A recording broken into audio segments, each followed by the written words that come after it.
Hello everyone.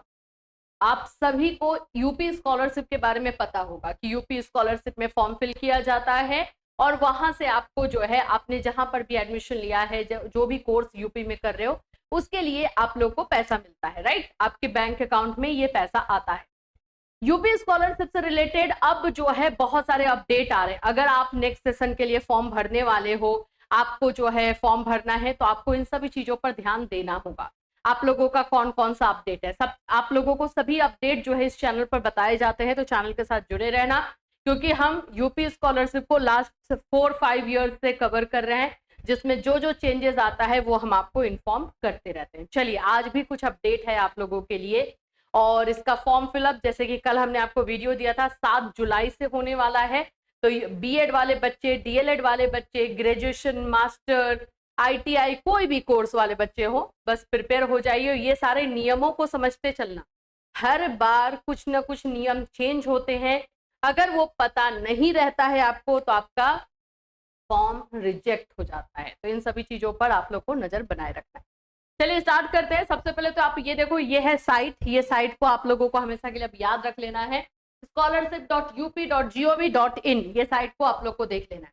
अब हम इस पर जो अपडेट आया हुआ है उसके बारे में बताएंगे। कल आप लोगों को बताया गया कि बाबू यूपी स्कॉलरशिप का आप अगर फॉर्म भरने वाले हो तो 7 जुलाई से जो है फॉर्म फिलअप स्टार्ट होने वाला है। 7 जुलाई से आप लोग को फॉर्म भरना है और लास्ट डेट 25 नवंबर तक है। तो हाँ, ये डेट इन लोगों का फॉर्म भरने का इतना ही लंबा होता है। पिछले साल 18 नवंबर को लास्ट डेट था। तो और ये फर्स्ट फेज का है, सेकेंड फेज में फिर से मौका मिलता है। ये सारा डिटेल ऑफिशियल साइट जो भी मैंने दिखाया वहां पर आप लोग को देखने को मिलेगा। अभी बस अनाउंसमेंट ही हुआ है, प्रेस विज्ञप्ति, प्रेस नोट जिसको हम बोलते हैं, वही जारी हुआ है। तो यहाँ पर एक और जो है चीजें इस बार अपडेट की जा रही हैं। जैसे मैंने बताया कि हर साल कुछ ना कुछ नया होता है, हर साल कुछ ना कुछ नियम में चेंज किया जाता है। तो इस बार का नियम में चेंज ये है कि अब आप लोग जो है ऐप एक आपको दिया जाएगा। जरूरी नहीं है कि वेबसाइट, आप चाहो तो मोबाइल ऐप एक रहेगा, वहां से भी फॉर्म भर सकते हो। क्योंकि वेबसाइट हम देखते हैं कि जब भी बच्चे बहुत ज्यादा फॉर्म भरने वाले होते हैं या फिर पैसा जब आने वाला होता है तो वेबसाइट क्रैश कर जाता है। हर बार का है, हर बार का है। इसीलिए इस बार जो है ऐप भी बना दी गई है और आप ऐप के थ्रू, मोबाइल ऐप जो होता है उसके थ्रू भी फॉर्म भर पाओगे। तो चलिए पहले देख लेते हैं क्या क्या है। लखनऊ से डायरेक्टली जो है ये इंफॉर्मेशन आ रही है। मोबाइल ऐप से भी कर सकेंगे छात्रवृत्ति के लिए आवेदन। विद्यार्थियों के लिए जल्द ही मोबाइल ऐप से छात्रवृत्ति और शुल्क भरपाई के लिए आवेदन करने की सुविधा मिलेगी। इसके लिए एनआईसी को ऐप विकसित करने की जिम्मेदारी दी गई है। तो अभी ऐप बनाया जा रहा है। ऐप जैसे ही अपडेट हो जाएगा, बन जाएगा, आप लोग को इंफॉर्मेशन मिल जाएगी। इससे यूपी के 60 लाख से ज्यादा छात्रों को फायदा होगा। प्रदेश सरकार 2.5 लाख रुपए तक सालाना आय वाले एससी एसटी छात्रों और 2 लाख रुपए तक सालाना आय वाले अन्य वर्गों के छात्रों को इस योजना का लाभ देती है। यूपी में देखो एक चीज ये है ना कि चाहे जनरल कैटेगरी हो, चाहे आप ईडब्ल्यूएस हो, चाहे आप ओबीसी हो, एससी एसटी हो, कोई भी कैटेगरी हो, सभी को जो है पैसा मिलता है। हाँ, आय यानी इनकम पर देखा जाता है। 2 लाख रुपए जनरल कैटेगरी के लिए रह जाता है, जनरल कैटेगरी ओबीसी, और आप लोग का एससी एसटी के लिए 2.5 लाख। जिनका भी इनकम इतना है उनको मिलता है। लगभग सभी बच्चे तो अप्लाई करते हैं, आपको भी पता है।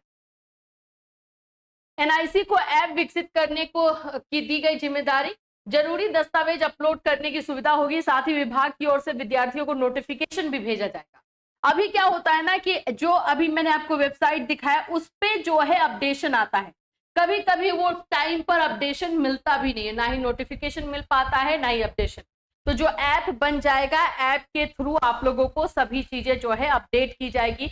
आप उस ऐप के थ्रू ही अपना डॉक्यूमेंट्स भी अपलोड कर पाओगे, फॉर्म फिल कर पाओगे। तो वेबसाइट के ऊपर जो बर्डन होता है, जो उस पर ज्यादा ट्रैफिक आ जाने की वजह से क्रैश कर जाता है, वो नहीं हो पाएगा। तो इसको थोड़ा सा बोल सकते हो कि सुविधाजनक बनाने के लिए ये काम किया जा रहा है। ये तो हो गया आज का अपडेट। अब आप लोगों को मैंने कल भी बताया था और मैं फिर से, मैं जानते हो आप लोग, जब तक फॉर्म फिलअप स्टार्ट नहीं हो जाता है तब तक हम लोग हर साल इसी तरह से चिल्ला चिल्ला करके बोलते रहते हैं, लेकिन आप लोगों में से फिर भी कुछ ऐसे बच्चे हैं जो हमारी बातों को सुनते ही नहीं हो या सुन करके इग्नोर कर देते हो। अरे मैम बोल रही है, बोलने दो। सबसे पहले एनआईसी एनपीसीआई मैपिंग जो है वो आपको करवा लेना है। जो भी बैंक अकाउंट आप लोग फॉर्म भरने वाले हो तो आपको पता है ना कि हाँ यही बैंक अकाउंट मुझे देना है हमारे फॉर्म फिलअप में, तो आप ये जाके चेक करो कि ये बैंक अकाउंट आपका एनपीसीआई मैपिंग है या नहीं। अगर आपको ज्यादा कुछ समझ में नहीं आ रहा है, कोई दिक्कत की बात नहीं है, आपने बैंक चले जाइए, वहां से जाके पूछिए कि सर ये वाला मेरा अकाउंट एनपीसीआई मैपिंग है कि नहीं, चेक कर लीजिए। एनपीसीआई मैपिंग ये बोलते हैं उसको, ठीक है। अगर आपको ये नाम याद नहीं आ रहा हो तो मैं इसको हिंदी में भी लिख देती हूँ, एनपीसीआई